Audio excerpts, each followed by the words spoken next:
reena ba sama bët yaa ngi jooy xaar leen ma fomb sama rangoñ ba pare gars yi may leen ma defaru tet mais ana waa team samp gayen gisuma leen de nu mu demee noonu saa yi fi mu toll nii xoolal fi mu toll nii yaa ngi wow kon yaa ngi mel ni apot lamb bu taxaw gayen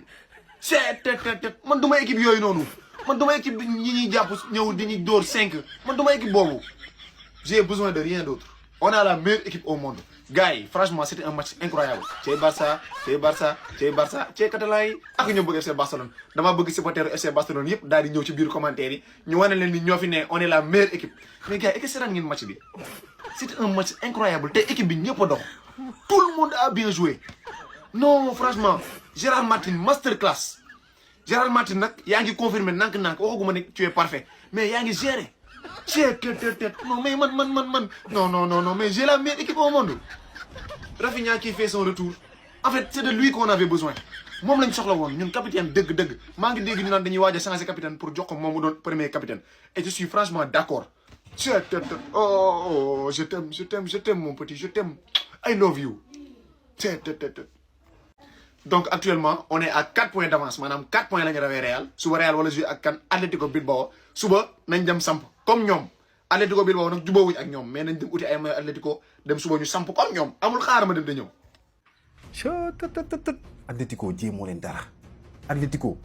jéemoo leen dara incroyable gars yi victoire bien méritée du FC Barcelone 3-1 contre Atlético de Madrid malgré Atlético mu njëkk a dugal mais Barça pressing bu mu ko teg allahu akbar Atlético moo yey ragal dafa ragal Barça pressing bu metti la ko teg tak quelques minutes après Rafinha dugal égalisation après deuxième mi-temps 60 et quelques minutes Dani Olmo marque le deuxième but et à la toute dernière minute Ferran Torres fait le break le troisième but du FC Barcelone non mais quel joueur gars yi Rafinha tey il a pris ses responsabilités en tant que leader bi Atlético mënee 1-0 dafa ñëw yëkkati supporters yi may leen confiance quelques instants après mu ñëw lakk caax yi dugal un magnifique but profondeur mu teggi góol ba mu set wecc laal bal bi si camp yi incroyable un très grand joueur un vrai leader mais la première mi-temps de Pedri gars yi c'est autre chose Pedri premier mi-temps bi machallah il a été exceptionnel mais nag les gars ndeysaan le malheureux Robert Lewandowski tey dafa am penalty à la 36e minute mu waroon nekk deuxième but Barça mais malheureusement pour lui il a raté xam nga te moom avant penalty bi sax nekk woon si match bi kenn gisu ko woon penalty maa ngi doon wax sax su ko dugalee peut-être mu gën ko dugal si match bi mu nekkaat si match bi xam nga mais mooy loolu mais malheureusement pour lui il a raté mais c'est pas grave l'essentiel c'est la victoire et Barça am na victoire actuellement nag le FC Barcelone gën na confirmer place leader am actuellement Barça mu ngi am 37 points Real Madrid am 33 points donc en ce moment Barça mu ngi ñu rawee 4 points en attendant Real Madrid di jouer su defee faux pas nag moom waaye dina mais su dóoree day ñëwaat à 1 point du FC Barcelone. ñu noonu gars yi Barcelone gagné na match am bi mu doon joué contre Atlético Madrid tey 3-1 avec un but de Rafinha Dani Olmo ak de Ferran Torres man j'ai rien à dire je vais juste apprécier damay apprécier li nga xam si ni Barcelone moom lay football point final. c'est pas une question de Atlético Madrid moo xamul dara déedéet Atlético Madrid joué nañ de mais dañoo amoon benn équipe boo xam si ni face à eux mu leen gën a bëgg match bi ba pare techniquement mu leen gën a pare. rien à dire ils sont tout simplement exceptionnels et extraordinaires masterclass cette équipe du FC Barcelone gars rien à dire. su ma gisee yenn fans Real Madrid di bëgg attardé wu si Xabi Alonso wallahi ay reetaan ngeen may def gars yi joueur bu FC Barcelone yi discipline bi am si seen jeu comme pressing tout technicité bi nekk si ñoom loolu est-ce que coach bi loolu est-ce que Flick la mais ñi dañoo discipliné si li ñuy jouer maanaam liñ leen digal loolu la ñuy def point final gis ngeen pressing bu Rafinha bu Atlético Madrid wala bu tegee bal bi mu ngi ci naan nii di waaj a daw pressing mais loolu mooy discipline de jeu tout le monde ñëpp ay pressing en même temps pressing intégral mooy permettre équipe bi mu récupérer bal bi le plus tôt possible vite fait suñ paree même su fekkee le FC Barcelone réaction immédiate bi ñuy def c'est extraordinaire dès que Atlético Madrid mën na leen 1-0 réaction immédiate tak ñu teg pressing Atlético de Madrid yooyu noonu du coach bi là ce sont les déterminations des joueurs yi ñoo déterminé wu joueurs yi ñoo pare pour joxe lépp sur le terrain ba pare ils ont le niveau mais là-bas le Real Madrid man pourquoi ñu ne bëgg attaquer aussi Xabi Alonso d'accord Flick il est extraordinaire Flick dafa ay trop mais détermination engagement bi joueur de FC Barcelone di wane sur le terrain et plus particulièrement Rafinha lui c'est tout simplement exceptionnel doy question de coach question de joueur yi la question d'engagement de détermination match yi jaral la joueur FC Barcelone match yi da leen a jaral match bi danaan teg saay ñu dal sa kaw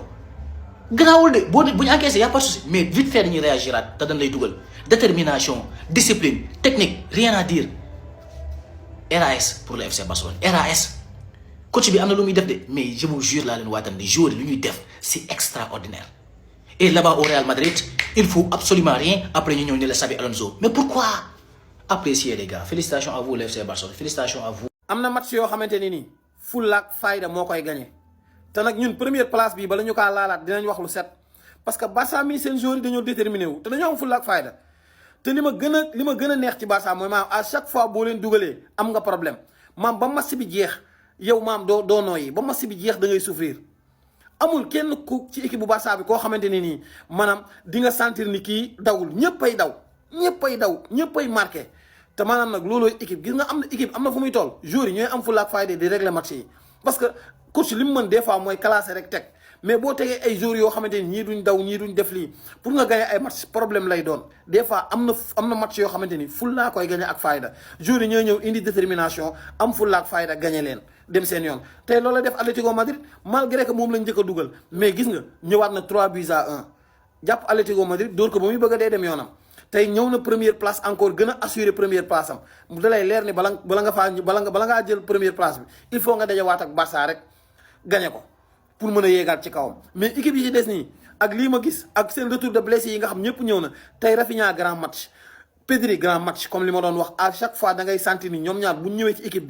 bi day gën a peser day amaat beneen atu day mel ni équipe bi ñoom ñaar la doon xaar pour dox vraiment c'est incroyable le match de Pedri et le match de Rafinha. Oui, puis moi, ce qui m'étonne, pourtant il y avait des supporters réels qui attendaient notre défaite. Mais vous êtes sérieusement là? Vous êtes sérieusement dans la vous que vous attendez notre défaite? Et puis, wallahi, Barça est incroyable. Ils ont obligé les supporters de la Real Madrid de supporter l'équipe qui les a battus 5. Et alors on les a battus encore. Ils ont dégoûté de eux. Non, Barça, arrêtez, ouais. Wallahi, Barça risque de me absenter, wallahi, j'ai accuse balle. Barça néewal na doole Atlético Madrid ci côté yépp man li ma jaaxal Atlético Madrid bu jàkkaarloog Barça comme ko ragal Barça te bu jàkkaarloo Real mel ni que Real dafa jël gelam Atlético te dañuy bàyyi ba fin temps ñoom ñu ne dañuy jéem a teg deal ba FC Barcelone pour jéem a égaliser remonter génnee xel comme ni ñu defoon daaw Hansi Flick ren jii dafa yeewu ci côté boobu contre Atlético Madrid xam nga daaw dafa mën a Atlético Madrid gën a jël bloc bi un ko woo mu gën a avancé sorloj dugg débloqué situation bi yàq liñ Oroso beeg lépp dugal leen ren nag ba kookee di Hansi Flick moo tax ma ne ci côté bépp Barça dafa néewal doole Atlético Madrid tactiquement surtout bañ ma ne 2-1 ba fin temps bi Hansi Flick dafa génne yenn joueurs yi dugal défenseur boobu di Christensen ba pare jël défense bi nañu gën a arrière densifier défense bi créer benn bloc bu compact boo xam ne dañuy gérer li des ci match bi en plus jël kooki di Rashford dugal ko xam ne ni il est rapide bu ñu taxawee def bloc bas bu ñu amee contre il faut que ñoom ko gaaw ko mën a exploiter Rashford bal bu ñu jël lañ koy tëmbal mu ko ne action yi boo xoolee troisième bi ci ay tànkam la jaar mook Balde ak kookee ñu naan ko mën naa ni Ferran Torres kon nag tactiquement Hansi Flick était costaud aujourd'hui était nice cool mais Lamine Yamal quel joueur nee naa leen bu décidé tee ko du yomb il a décidé mais nag lu am solo Rafinha je vous l'avais dit que ni joueur bu am importance ci FC Barcelone il le montre actuellement surtout bu takkee capitaine bi yamaatuñ foofu il est efficace ba pare il facilite les autres joueurs ñuy gën di dugal ay buts mais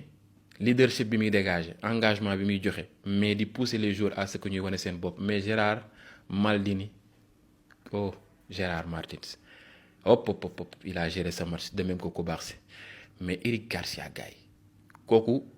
comme bakkanam lay footballé non mais il a joué un excellent match tey ci milieu de terrain bi Pedri waxaale ma ko Olmo a marqué mu ngi doon dans l'ensemble FC Barcelone était nice Juan Garcia aussi félicitations à vous les Catalans ñu xaar Real Madrid Atlético Bilbao ni muy demee caa ngeen jëf. mais may ñu ko rek di cliquer ci abonné ba lu xew ñu mën leen ci alerter ñu yëg ko bokk ci ñu koy teel a yëg kon nii nu mu tuuti xanaa ñu war a mën a romb 70 000 80 000 wala sax 100 000 abonnés kon may delluwaat rek fi ma doon doore jàppaleen ci ndax chaîne bi seen chaîne la.